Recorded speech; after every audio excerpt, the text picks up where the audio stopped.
Record murder levels in Mexico. It's clear President Andrés Manuel López Obrador needed a plan to bring the killings down. And this is it, or a big part of it.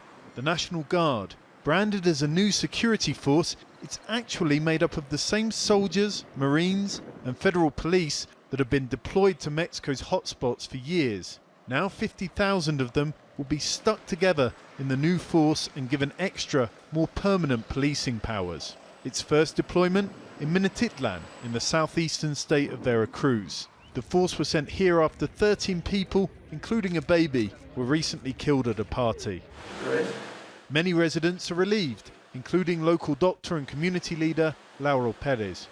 Ya había rebasado los límites la delincuencia. The gangsters had gone past all the limits. There was no one to control them. Right now, they're being stopped, and it's tangible. There are still kidnappings and robberies, but they've gone down.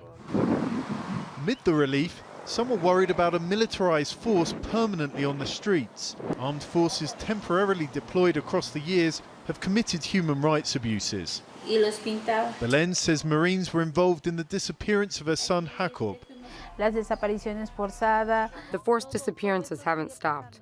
And if the National Guard comes with carte blanche to do what it wants, they'll go on. That's what we don't want, more disappearances, more human rights violations. There is another issue. Now the new force has been promised, is the government really going to come through? President López Obrador announced almost a month ago that it was already operational here in Minatitlan. But in 2 days in the city, we haven't seen a single member of the National Guard. And that's only going to lead to questions. Is this for real or just for show? We were unable to put those questions to the new National Guard commander. Our interview request went unanswered. Critics have other questions. The main one, why is the government starting this new force? Why not work on the badly paid and equipped local police, which are already in place?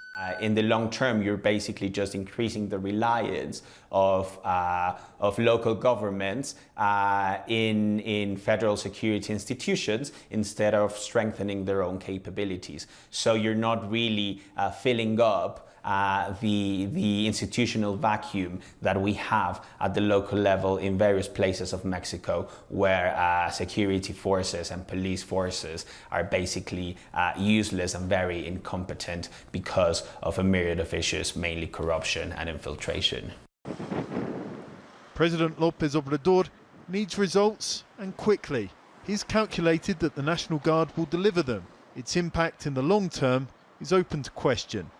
John Holman, Al Jazeera, Minatitlan.